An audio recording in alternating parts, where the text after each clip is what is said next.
Hey everyone, welcome to another episode of Watch Soup. I am Bobby Legs, and my co-host is Clayton from the Watchdog Podcast. Hey, just before I say kick it over to Clayton, apologies. I know we were supposed to go back to our normally scheduled Sunday evenings, but this weekend I was really busy, and with a lot of kid stuff and a lot of stuff around the house and outside. So it's just I couldn't get around to doing some of the things I wanted to do, especially with Watch Soup. So we're here on Monday. Hopefully we're back on Sunday nights. Clayton, how are you, man? What's going on? Doing well, doing well. Yeah, yesterday was just catch up, a lot of busy stuff, so I did not mind pushing it to Monday at all. Yeah, So no argument for me. yeah. So now you're feeling better. Hey, you went to last weekend a couple of Metallica shows, huh? How was that, dude? Yeah, so they're doing their no repeat weekend tour, which is essentially celebrating the album that came out, I guess, last year, 72 seasons. Yeah, they pick a city and they do a Friday night show and a Sunday night show, two completely different sets, Oh, and actually two different openers each night as well. Yeah, I didn't party hardy because I was still on that darn antibiotic from my whatever I had, yeah, Lyme disease or whatever it yeah. was, but was able to eat good food, watched my friends get pretty drunk, and I sat under a tent because I couldn't be out in the sun for too long on that Oh, that, antibiotic. But yep. it was a blast. So the Friday night show, Wolfgang Van Halen was one of the Oh yeah. openers of Mammoth WV. We missed him, but we saw Pantera. Oh They nice. sounded awesome, and it's Oh the man. sort of reformed with Zach Wild and Yeah. Charlie Benante from That's right. Anthrax, Yep. and Yep. they were killer. They were really good. Oh man, I Then gotta catch them. yeah, and then Metallica Friday night, they sounded awesome both nights. Like they've really aged well. The set list Friday, we were a little disappointed. There was like a lull in the middle, but then Sunday night, there were some thunderstorms in the area, so they actually canceled Ice Nine Kills, who I'm not familiar with. And then I think Five Finger Death Punch had a limited set based on the weather. And then that Metallica show Sunday night, I've been to a lot of concerts. That was probably one of the better concerts I've ever been to in my life. The set list just all the way through was awesome. And one Easter egg, if you watch Metallica's YouTube channel, they released Harvester of Sorrow from the Friday night show.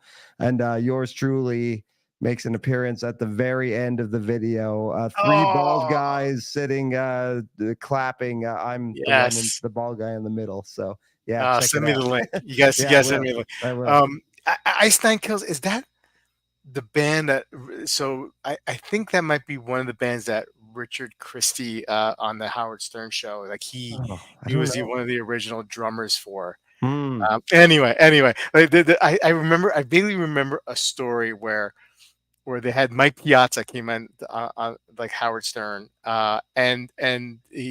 Richard Christie introduced himself, and apparently Piazza is a huge metal fan. Metalhead. Oh yeah. Yep. And he was like fired up to meet Richard Christie because he was on that Ice Nine Kills, one of the bands that he really liked. I know he was a drummer for Death, band called Death, Yes, a long time that's ago. right. Anyway, we're getting in the weeds with the metal talk, and that could be another podcast. But anyway, hey, what do you have on wrist night? I took it off here, but the Moser. I haven't worn that in a Oh little yeah, while. yeah. So You the you put some Moser pictures up Endeavor. of that Yeah. recently. Yeah. So Very nice. such a cool watch, and That's great. wears well. Have it And you on a almost dope. sold that watch, man. You Yeah, almost I sold it. never. I'm not going to anymore. Nope, nope. Yeah, It's a. I would let's not go crazy and say keeper, but it's yeah, going to yeah. be around for a while. Yeah. Well, that's good. I'm glad to hear that because it's a really cool watch. Hey, I got the Gerard Perregaux Seahawk two on the Gerard Perregaux rubber strap, which is actually fitting pretty well. It hadn't originally, but now maybe in time it kind of softened up. So, very nice strap. Hey, let's say hello to people on the chat, and then we'll get right into the soup. Joy B, hey now, what's going on, Joy B? Maison, bonne nuit, mon ami, mon ami. We're in the blank Very pond. well done, Bobby. Is my French? Maybe my French is better than my German accent. Iced Earth. Richard Christie was in.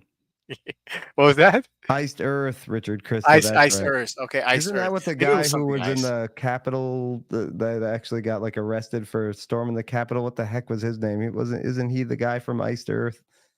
Or is that another Oh, band? Yeah, I don't know, man. No. Brain doesn't work on Monday nights at 9 p.m. Blank pen, 50 fathoms, 5015 on wrist for Maison. Hey, Wilson Nice. here. Wayben's here. What's going on, Wayben? Neo, hello, Neo. Bruno, what's up? We got the crew here. Caliber is here. What's going on?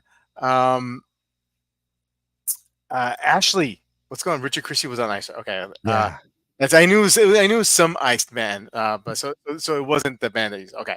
Anyway, all right. Hey, let's get started. We have two videos tonight. It's going to be an abbreviated episode of Watch Soup, and we're going to start off with our first video. Jeffrey McMahon. It's been a long time since Jeff made an appearance on Watch Soup. Why did my watch obsession meter fall from 11 to 4? And we know Jeff, he's obsessed with watches. So this naturally, that title, it grabbed me. I was like, what's going on here, Jeff? Thinking to myself, I need to see this this video, right?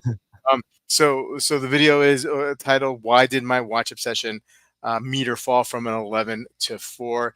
And if you don't know Jeff, he said for the last 10 years he's been has interrogated himself online, right, on these videos with his watch addiction obsession at nauseum, right? But he didn't make a video for almost a month. 3 or 4 weeks, no video, and I did notice that. He But was prolific leading up to that yeah, too. yeah, Yeah. exactly. But I feel like in the past, maybe not in the recent last year or so, but there's been time when there's been gaps. I feel with his video releasing. So I thought maybe okay, this is just it's the summertime. People go on vacation and whatnot. But he did. He sort of did some family stuff.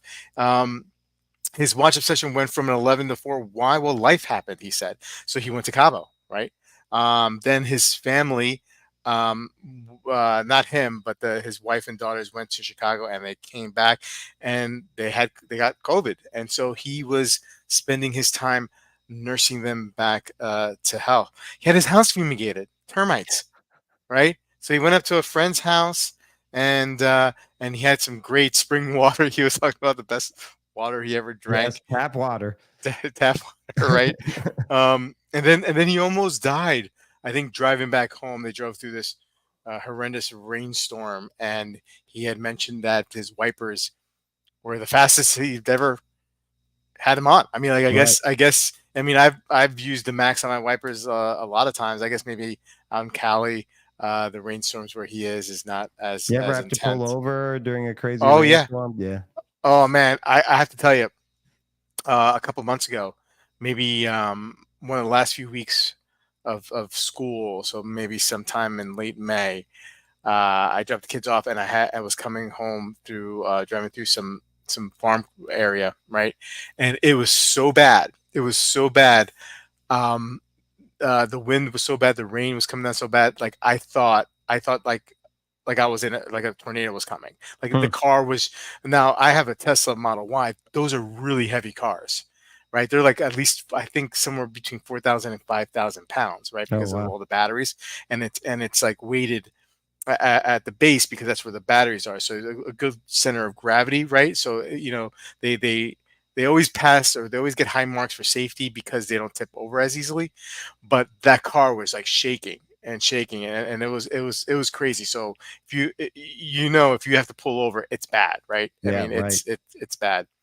Um, so all this kind of stuff happened. So like his interest in watches, for the time being, had waned, and right, and he was down, collection wise. He got down to a more manageable six watches, and he feels like when his watch collection is down, right? And manageable, that his life is almost more manageable, which was funny. And so he actually had some time and he started writing a book, right? He's writing a book. Um, what's it called? Writing a book, The Road to Swole. Swoleville, Yeah. the education of a boomer bodybuilder, right? And so he's been talking about like the 50 years of lifting, of weight training that he's been doing. 30 years in the gym, 20 years with kettlebell bells in his in his living room, eating 200 grams of protein a day for 50 years. So then he He's started a reading. machine. Then he started reading, man. I mean, like he's probably in really great shape. I mean, he's in his early 60s. So I mean, like Right. I've never met him personally, but I mean, I've heard like from people who've met him. I think like from Random Rob and a bunch of other guys. They Right. did a He's trip out to jacked. California. That yeah, Yeah. and like the intensity, like I wouldn't mess with a dude. Right. You know what I mean? Um, but he goes on and I have to be honest, I skipped. I mean, this is a watch channel, right? We discuss watches, right? So we're gonna set aside his reading of the first chapter of his book, and then he starts getting into when he comes back from when he puts the book down, about his fourth the fourth rebuy of that Citizen Diver, the I think he calls it the Frogzilla or something like that. And so look, I mean, like the reason why I picked this video and it grabbed at me, and it's because like I'm going through kind of stuff like life is happening, right? And so like my interest in watch collecting probably went from an 11, right, to maybe like a six or seven recently. And like I said, life is happening. Other things are catching my interest. My son in the last like a month or two has gotten into like comic books and so like that's kind of like I'm reminiscing about the days when I read comic books, right? So now we're kind of reading some comics together, and a little bit like a little bit with like baseball cards. I found the stash of baseball cards, nothing impressive, but going through that and kind of like getting that into, so like my interests are being spread out. And before I ask you, Clayton, you know, I, I feel like this is like something that happens cyclically with me. Like every once in a while, I go through a period where my interest in watch collecting is not as intense as it is in other times, but it always seems to come back. I used to think like, okay, maybe like this is just a phase, and I'll grow out of it and get into something else, and then maybe watch collecting or the obsession over watches will not be as intense anymore, and I'll just go back to being a civilian. But it always comes back. It always comes back. Clayton, I mean, have you gone through this? I mean, does this happen to you as well, or are you always at 9, 10, 11 the No, level? I think this time of year, I'm way into fantasy football. Oh, So, and now I'm in a brand new league that's very involved. We're talking like salary caps, oh, wow. contracts, uh, Yeah. and very deep, like super flex. So we start two quarterbacks. They're very deep roster. So you kind of have to be in the weeds if you want to do well. So Mm, you have to mhm, know players that aren't household names. mhm. So I remember like last year, I think the only watch I bought during the entire football season was the FXD. And Yeah. then I went like 3 months not buying. So this time of year is good for me in terms of like focusing on something else. Now I just need another hobby that I take up maybe during the winter and spring when I don't have the luxury of diving into fantasy football stats and being a nerd about that stuff. But Yeah. yeah, an unfortunate thing happened too, where the Breitling Aerospace, my Yeah. AD ended up giving me a refund on it Wow. because they had to go back to Mhm. Switzerland. I guess they sold a couple and they all had to go back. Um, Wow. and she's like, I have no idea how long it's going to take. So you can either put the money towards something else or we can just give you a refund, no problem. And I wore that watch too and I scratched it up. And she's like, no, it's cool. And I was like, there's nothing I'm really interested in. And it's sad, like $5,000 at some authorized dealers. It doesn't get you a whole heck of a lot, as No. depressing as that is. Yeah. They don't have a lot of pre-owned. So if we're talking new watches that they carry, I mean, 5,000, it's not going to get you. It's not going to get me anything I'm interested in right now, unfortunately. So Yeah. Isn't that I told crazy? her I'll just take the refund. But yeah, I'm a little. I noticed in maybe like April through June, I was at an 11 again. If we want to go Spinal Tap, I was definitely Yeah. amped up and buying a couple. But now Mhm. I've slowed down. Now that I'm sort of focusing on fantasy football, and just other costs have come up too. A couple surprise costs. I didn't work for a week and a half with my Yeah. ordeal.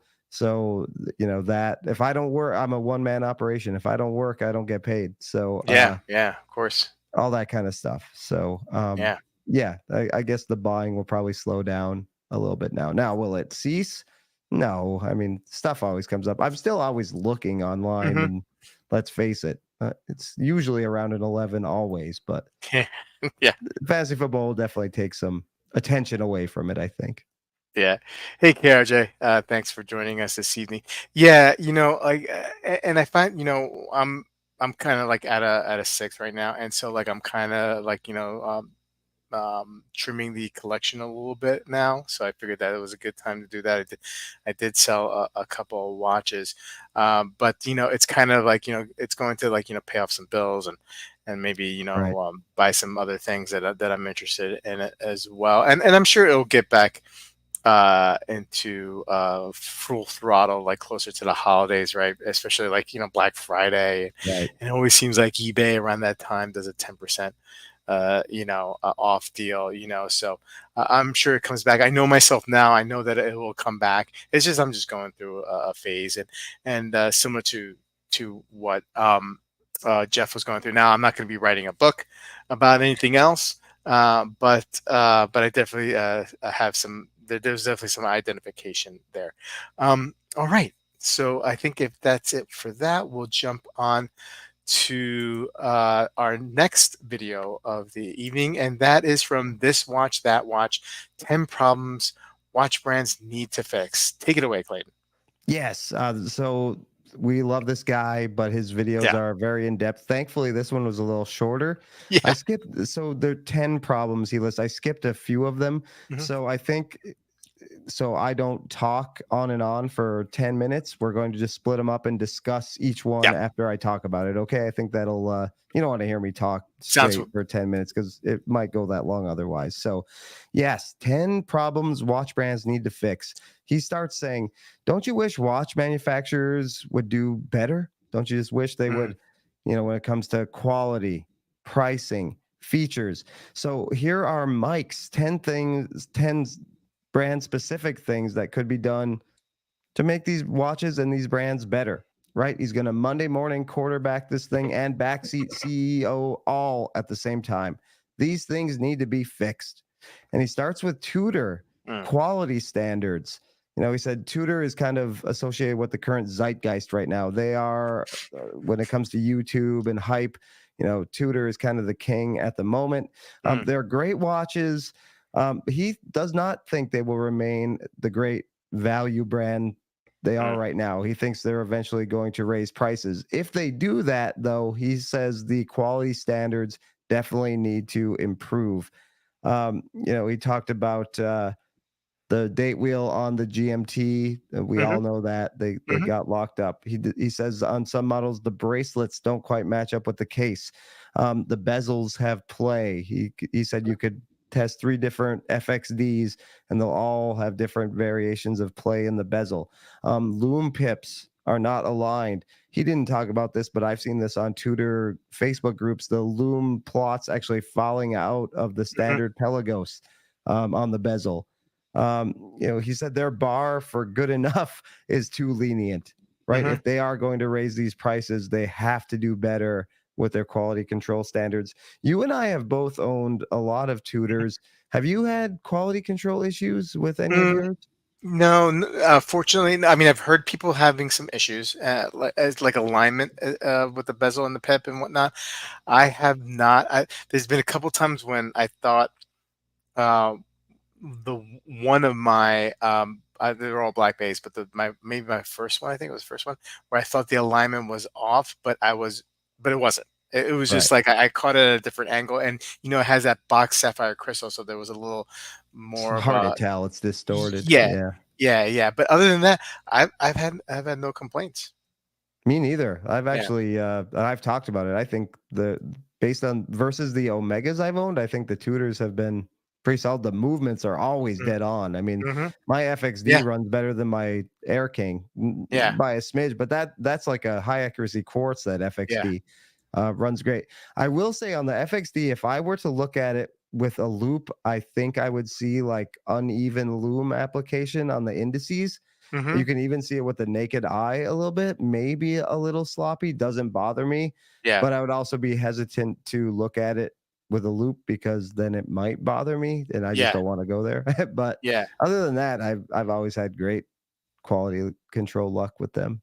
yeah. I'm surprised he didn't, and maybe it's not an issue for him, but like for me, well, as somebody here in the States, because I think Tudor, most of their other models are popular, but it's just like it's a one trick pony. It feels like, right? It feels like Right, with the Black Bay, right? And so like I know they have a lot of other watches in their catalogs, but it just does. It just seems like they're just a Black Bay brand, like sort of like the Royal, AP Royal Oak, like it's like the Royal Oak brand, right? And it's not right. AP, it's the Royal Oak brand. It's not Tudor, it's the Black Bay brand. And I'm surprised he didn't like at least mention that as part of his gripe with Tudor doing better. Again, I know they have other models, but they just don't seem to, at least here in the States, bother showcasing the other ones. I think maybe the some of the other models are more popular in Asia, like some of the smaller, not non-dive watches. But Right. anyway, I just feel like it's always about the Black Bay, and then of course, to a certain extent, the Pelagos. But again, maybe that's what sells here. But it just seems a little lazy. Um, I mean, they with that. tried, and all those are gone because they probably didn't sell, right? They Yeah, tried with the North Flag and yeah, the Advisor, the alarm watch. I mean, hmm hmm 5 years ago, you could buy all those watches at the AD, and now true. you can't, and it's got Yeah, to be because of results. They don't yeah, discontinue watches that sell well. So, yeah. I mean, again, they're in the business of making money too, and I right, and I understand that too. But there's I mean, you can't go to that black belt well. Um, much more. I think those days are numbered, and I think right, people are just going to be like, all right, enough already. Because look, I mean, at the end of the day, I haven't kept any of those tutors, right? And so same, like I know a lot of people who when they get a tutor in amount of time, certain amount of time, that tutor leaves the collection. yeah. So I know a lot of people are getting that pink chrono, and if you bought it to flip, you better flip it now because they're already going for less than they were. And I think wow, Nashville Watch sold one for over $15,000. wow, Like that's not going to last. So if you want to make some money off of that thing, you better get rid of it soon. yeah. Caliber saying I had a tutor chrono come with a DO dead on arrival movement. Wow, the one modified from Breitling AD couldn't give it to me, and had to order a replacement. Thomas is saying, I think that the Black Bay branding is the equivalent of the Royal of Rolex's Oyster Perpetual branding. Yeah. Oh, fair enough. Fair enough. All right, number two, Rolex, and Mm, something they're never in a million years going to do. Easy switch bracelets on yeah. Rolex. He wants it to be easy to switch Mm, from the Rolex bracelet, have some sort of quick switch system, maybe like Cartier does or mm, IWC does or something like that.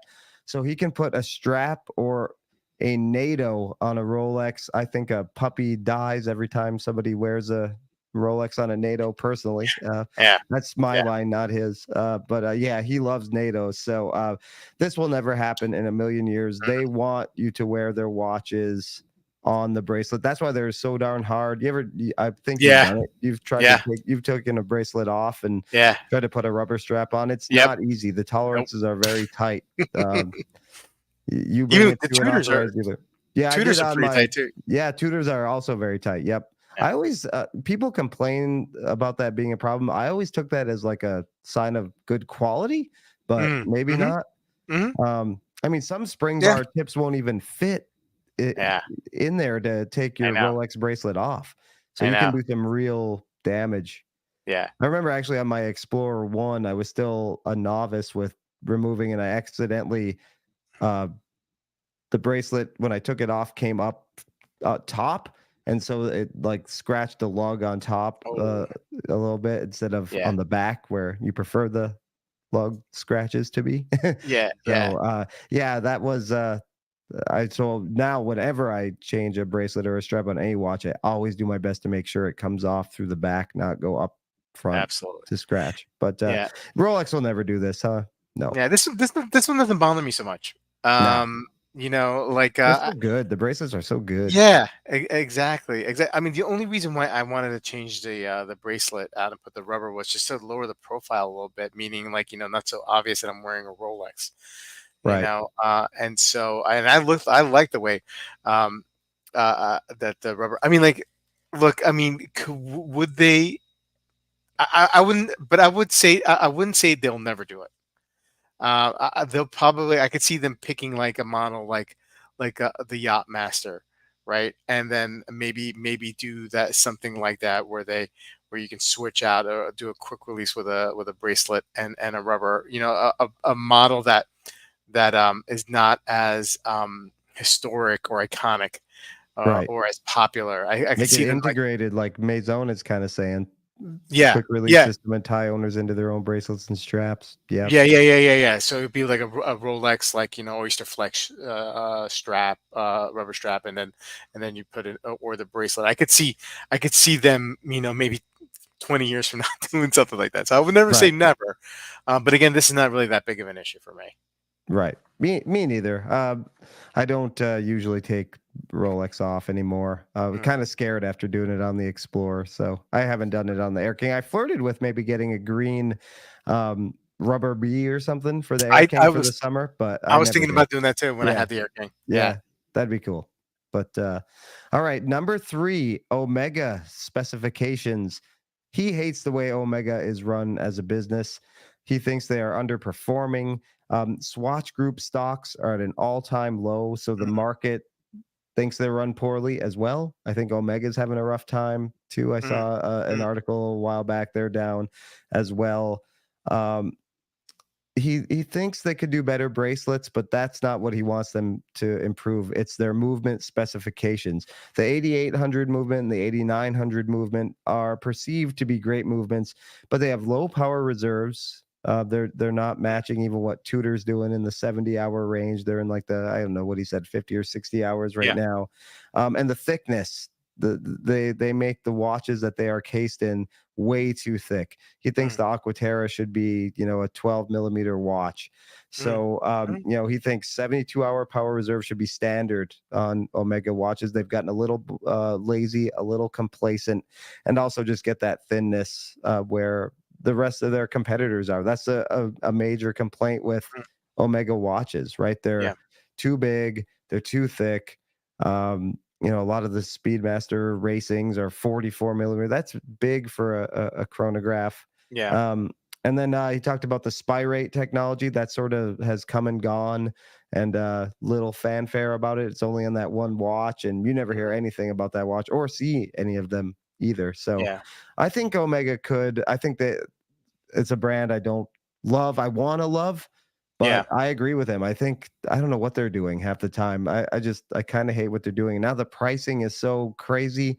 Yeah. I think they can make a lot of really cool changes. Maybe rely on gimmickry a little less. I Mm, think mm, they're very gimmicky brand that I just don't always like the gimmicks, but that's just me. I know yeah. obviously they're very popular. Yeah. I don't get hung up with like power reserve as much. Doesn't turn me off of a watch. I think we've talked about that before. Yeah, Yeah. yeah. I mean, like if a watch is in the 50s, I'm pretty happy with that. You know what I mean? 72, sure, that's nice. But yeah, like I said, I don't get really so hang up. I mean, like I think some of those Seamaster 300 bracelets are they're not my favorite. I really don't like those little skinny little links in the middle Right. there. I'm not a big fan. Like if I get a Seamaster, I'm getting it on rubber because I just don't like the way the bracelet looks and it doesn't taper.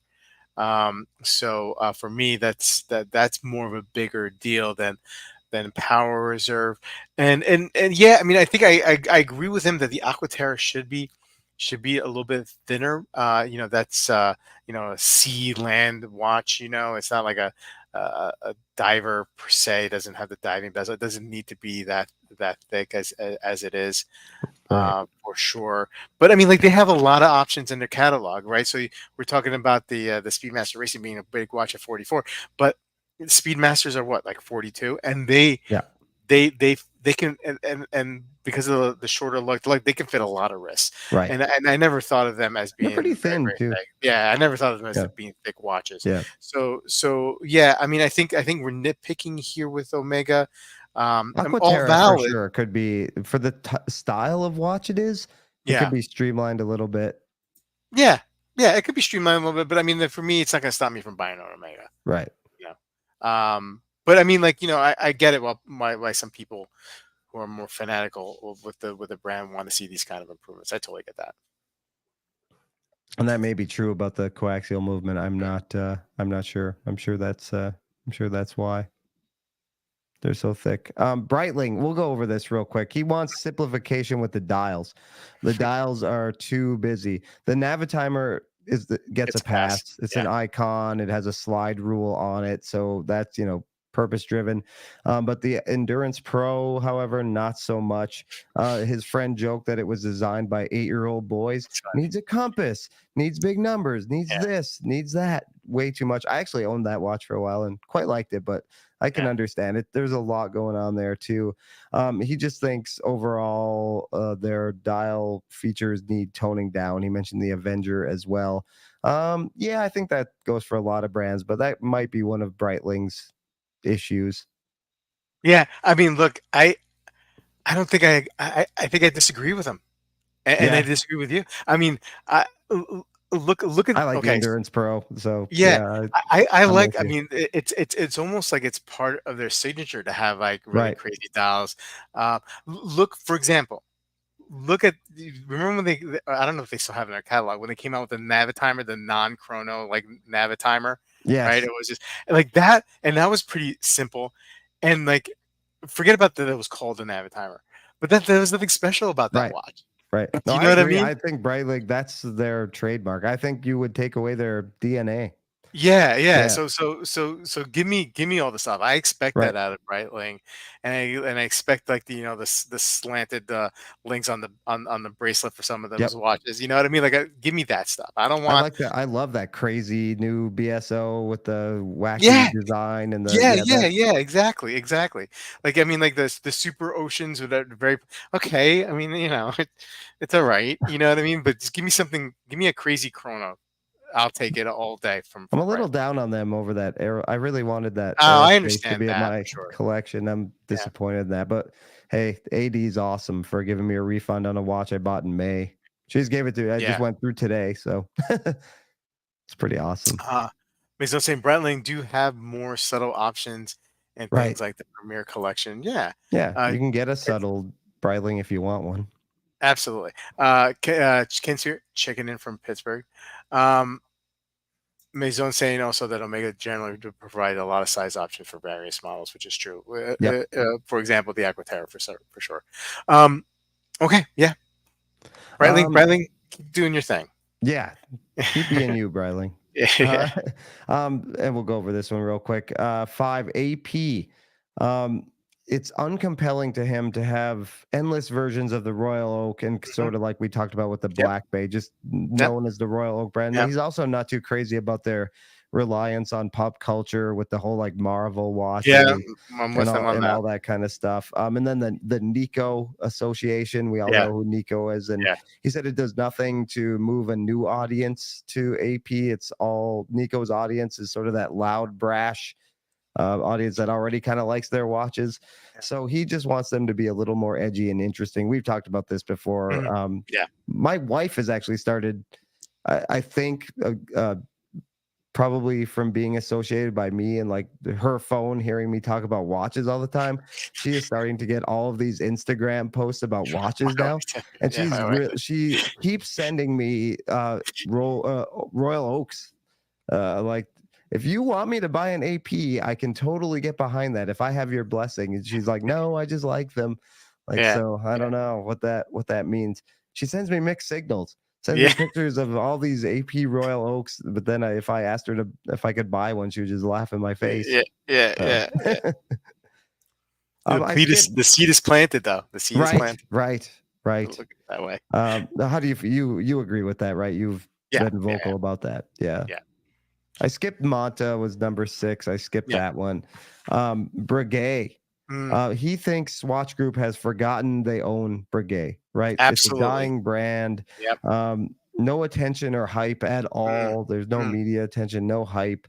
Um, they should be a powerhouse with all the innovations. I mean, so mhm, many things can be tied back. Whenever a brand uses a certain style of hands, they're Breguet hands, mhm. right? So many innovations, yet they're kind of a nothing right now. Yeah. They need a CEO skilled in marketing.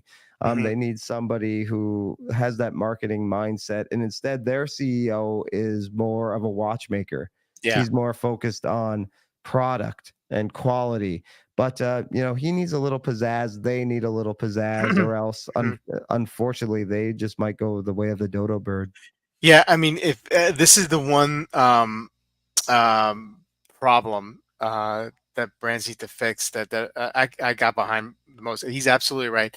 It's almost like they've forgotten, you know, and they do need. I don't know if they need a straight up marketing guy for a CEO because I feel like, and he made the point that a lot of these guys who are marketing guys will kind of like in so many words change the DNA of the brand a little bit, right? And just to sell watches. They're trying to sell watches. Right, I want Brigade to succeed, right?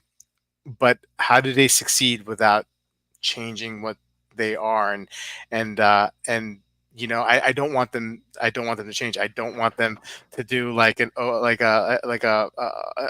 style, like a collection with different colored dials, right? right, Like Rolex has done with the Oyster Perpetual, like it, and all these other brands have done the same thing. You know what I mean? Like I don't want them to do that.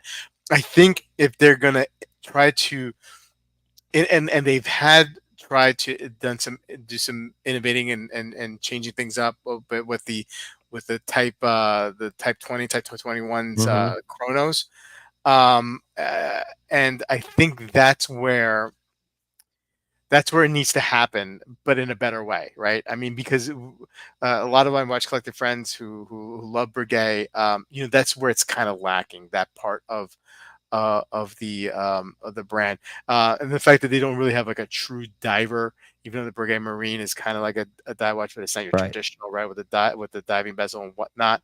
Um, I rather them add something like that than alter the tradition or whatever, or the classic, whatever all the other specific models that they have, right?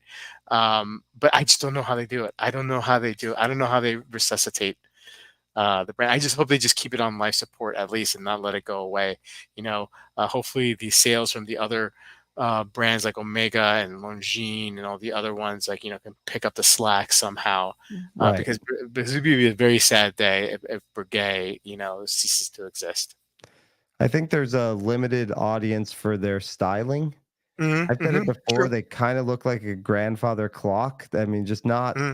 something a lot of Yeah. especially younger people are into.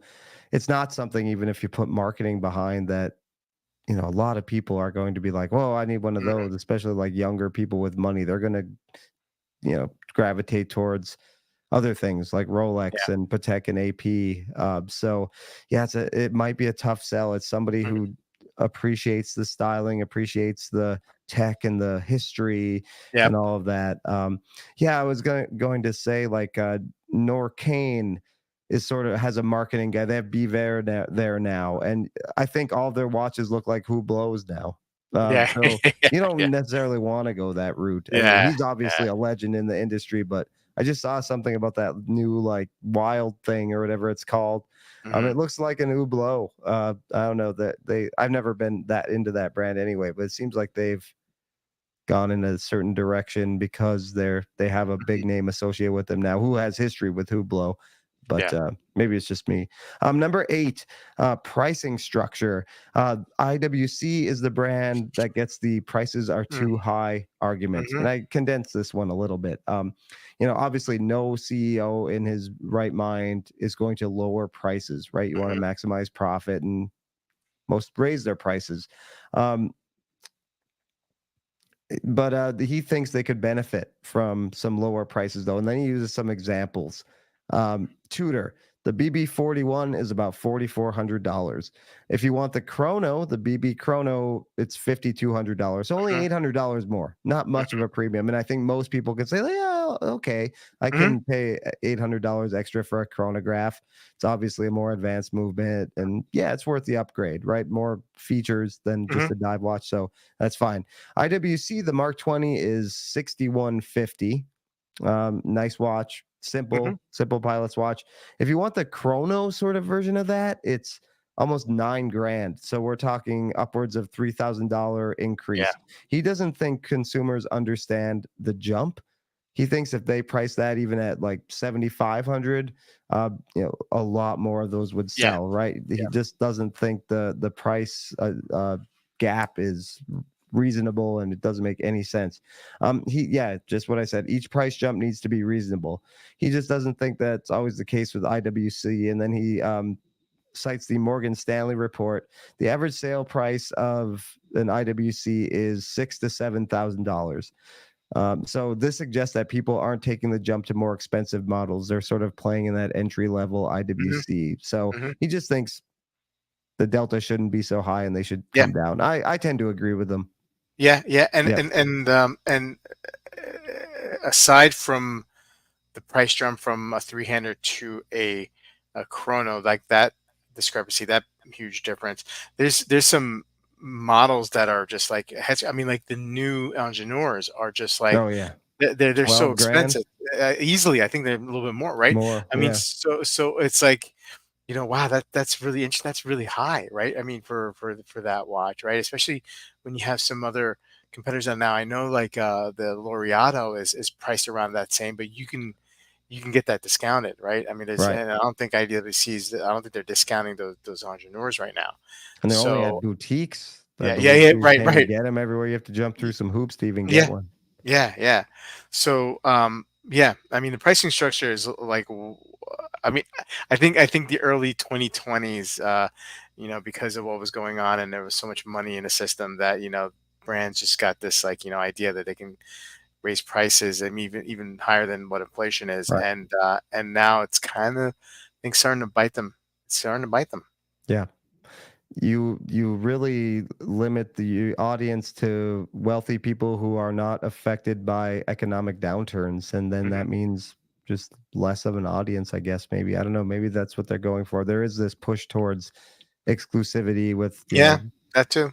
people are, their brands are raising their prices and, kind of cutting out the lower end stuff. So Yeah, and um I think that only works for they'll take like a Rolex model or an AP model or a Patek model, but that model does not work for every brand. right, It might work for those guys, but not for right. them, not for everyone. I think Pete from whatever his channel, not so obvious. I guess it's just Pete Pete, McConville now, but he yeah, hasn't even released anything in a while. But I think he ordered a JLC, and in the time it took to come, it had gone up in price twice and over a few months span. But yeah, the AD honored the price he originally bought it for. But yeah. he said that that's just wrong. But anyway, I skipped number 9, which was, oh, is this a comment about this? Yeah. Well, yeah, even Caliber saying even his AD privately Yeah, thinks Omega prices have gone ridiculous for sure. they have. I mean, you see some of these, Speedmaster, just a Speedmaster, right? I mean, right? maybe it is an 8,000. Maybe it always was like an $8,000 watch. I don't know, but like 5 years ago, right? I mean, you could get them for like 35, 40, 4 grand, like after a discount with the your AD, right? So Yeah. that's almost like doubled in price. Yep. I think Um, I paid $5,600 after discount for the Hesselite yeah, 3861 at the end of 2021, and mm, what is that now? 7,300, and I something like don't that. even know if you can get discounts. There's Yeah, rumors that you can't even anymore. yeah, yeah, I'm sure yeah. if you have a really good relationship with your AD, you certainly can. But I think I got 15% when I bought mine. But Mm, yeah, they're, and you see these Olympic models, and I know a lot of them have some precious metal, but holy mhm. smokes, that new Aquaterra that came out, I know. Yeah, $51,000. yeah, yeah, yeah, yeah. Yeah, I'm not sure, or that two-tone Speedy even that was 18,000. Yeah. I mean, that's Who's buying them? two-tone. It's not even full gold. The full gold Yeah, should be around that. 18 is steep for that. yeah. So I skipped number 9, which was about the Richard Mille fakes, but number Yeah. 10 is a really interesting one, and was kind of the reason I wanted to cover this video in the first place. Salida specifications.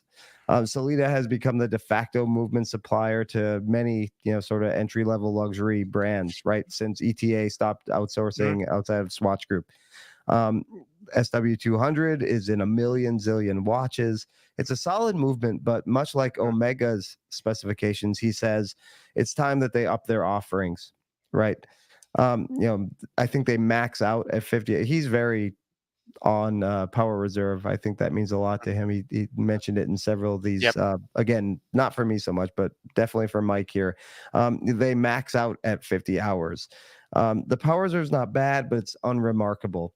The gap between brands like Longines and Tudor with their in-house movements and maybe like a Manta and a Formex is opening up with the in-house movements now that Longines and Tudor are offering, right? Meta certification, Hmm. cost certification. Obviously, you can do cost certification on Salida as well, but he just thinks. Let me turn the page. He thinks the one thing that is in favor of Salida upgrading is that Longines and Tudor are going to continue to raise their prices because they have these superior movements, and they'll use that as the excuse, right? Well, we have an in-house meta certified movement. We're going to charge Hmm. $1,000 more for that because it's worth that. That's what they're going to tell you, right? He thinks Tudor could get complacent, much like Omega has, Hmm. and slow down innovation. And that's where Salida can really jump in and push their offerings to keep brands like Tudor on their toes, to keep innovating. And he said not only Salida, but also the vendors who provide bracelets to micro brands and meteorite dials to brands like Zelos, they have to keep innovating as well to keep pushing brands like Tudor and Longines to keep innovating and not be stagnant. So that's kind of where he ends the video, and I think he has a really good point with that. Yeah. I really don't know how I feel about any of this, like, or if it matters as much to me. I mean, I don't think it's necessarily Solida's job to push the envelope for other brands, right?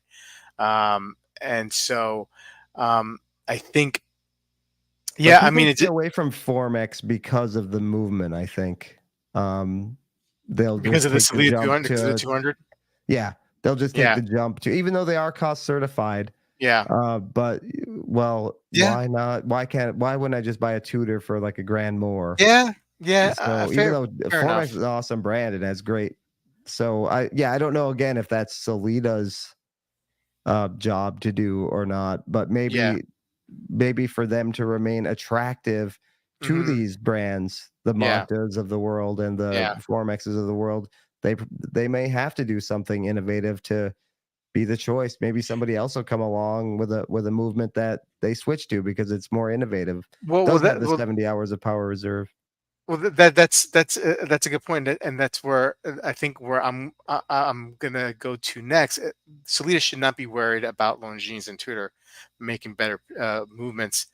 They should worry about somebody like Citizen, with Miyota making better movements, because have seen lately a lot of brands going with Miyotas over Solitas, and maybe because Right. Miyotas are cheaper, That's right? Super Ray. Yeah, but I mean, but their quality of movement seems to be improving as well with the 900 series of movements that they have, or 9,000 series, or whatever it is.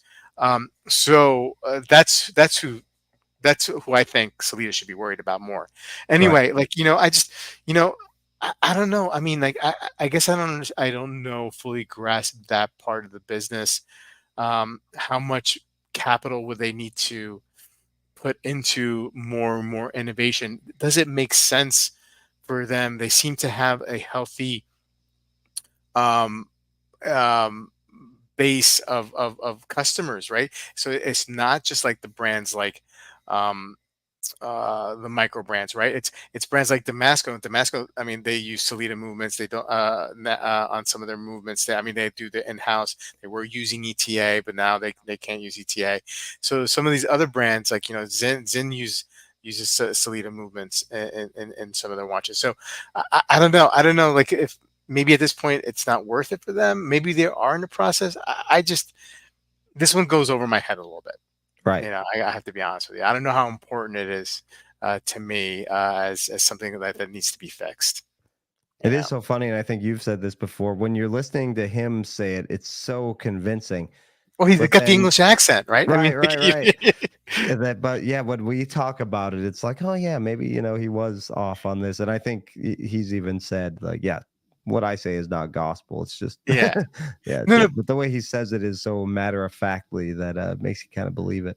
but he's thought provoking, and I think that's why Yep. I like his channel, and that's why like his channel is growing. I think he's got over 50,000 Yeah, he's over subscribers. 50K. That blew up fast. Yeah, Yeah. yeah, and because he takes a more cerebral approach, and it's thought provoking, and it's not obnoxious, and it's not like, browbeating. You know what I Right. mean? Like Right. he's he wants to have a conversation, and he's commented on a video of ours, so we like him Yes. even more. Yeah. You know, but now he's Yeah, big time, so he probably he's doesn't see. awesome, and that's why I like this one because I actually do. Yeah, I think I like the reasoning we kind of came up with a little more than what he said though. Is yeah, another movement manufacturer might come in that's a little more innovative, like Lejeune Perret, For or Alicia Bright, right? Yeah, yeah. For the, they're doing their mhm, Zelos is using them in their higher end models now, and like what's to stop a Formex mhm. from using them in the Yeah, future if Toledo doesn't innovate. So yeah, that's probably where the pressure to innovate is coming from a little bit more.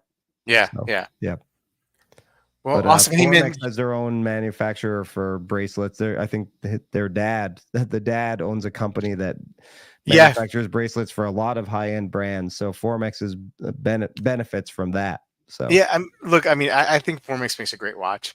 I think they really, really do. I mean, like, the if you take the individual parts of it, like, the case, even though it's gimmicky with the back of the case, that is a shock suspension, thing. yeah, That's still kind of cool. You know what I yeah, mean?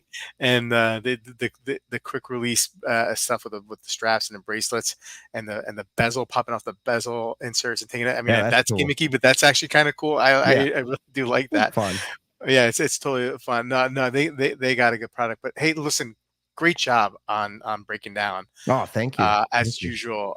Because even though we love his videos, this watch that watch, it's a lot of work. It's a Right. lot of work and a lot of I notes. found this one fairly easy compared Mm, to some, yeah, but yeah, the ones where I think last week if we did a show, I was thinking about it, but it's like almost a half an hour. And yeah, it would take me 2 hours to take notes on that thing. So yeah, no, I'm glad. I did want to ask you.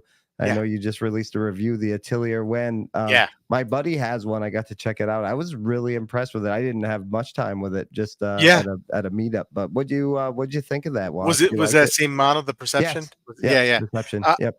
I was actually, and I say it in my video, I was pleasantly surprised. I didn't know what to expect because you see things on print and renders and online, and that stuff always looks great, but you never know until you get it in hand. And so like I struggled because the price point, it's like $3,200, right?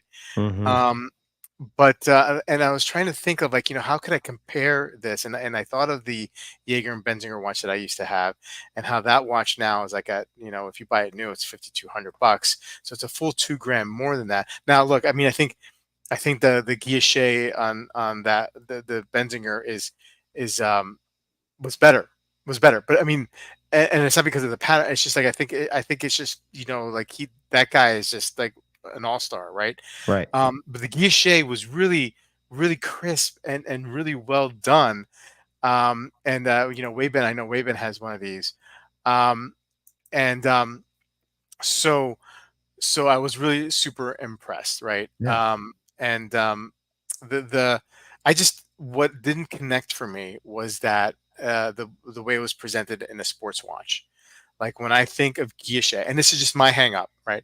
When I think of guilloche dials, I think of more of like a dressier kind of Okay. piece. And I think, like, if this was like in a traditional case, it didn't have to be like spectacularly finished, because that Jaeger and Benzinger case, that watch, the case is it's nice, but it's nothing spectacular. But if it was more presented in a traditional round case with a nice leather strap and nice clasp, whatever you wanted to do with it, man, I that would have been just a great watch. Um, but yeah, it was cool.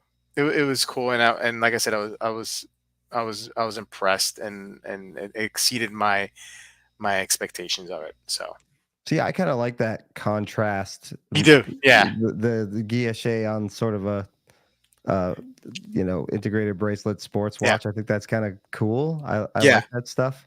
yeah. So I understand your point of view as well, but I don't know, kind of a fancy sports Mhm. watch that's appealing to me, and I don't think there's a whole lot of that in the Yeah. market. So It could that have been I the always color thought of that was kind of cool. it could have been the color of the dial, right? I mean, it was like it's very ice blue, and maybe that felt more um dressy. I think Wayman's got like a dark red um version of it, and I don't know if you've seen any pictures on the Bobby Yes, Legs I have. Discord. Yeah, Yeah, yep, yeah, yep. yeah, yeah, and the Chinese numerals I think he's got on it, so that makes it more compelling. And That's a really nice one. Yeah, yeah, yeah. But yeah, I mean, like I said, it it it it, it, it, I wouldn't say blew me away, but it was definitely much nicer than I thought it was going to be. Oh, salmon dye. Yeah, he yeah. has a salmon dye. Okay, I thought it was red, but maybe it's more That's a salmon. nice one. Yeah, Yeah, absolutely. yeah. My Hey man, we buddy has made it. a darker blue one. It's Yeah, nice. Yeah.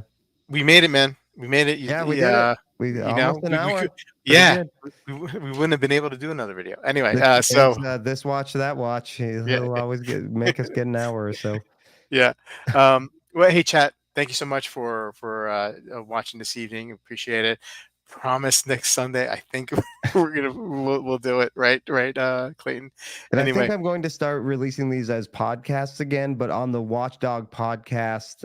yeah, And I'm going to do away with the Watch Soup podcast because it just costs money to run both. So I might as well just yeah, do it in under the Watchdog banner, and then I'm going to hopefully start releasing podcasts again semi regularly. yeah. No, look forward to Yeah. that, man.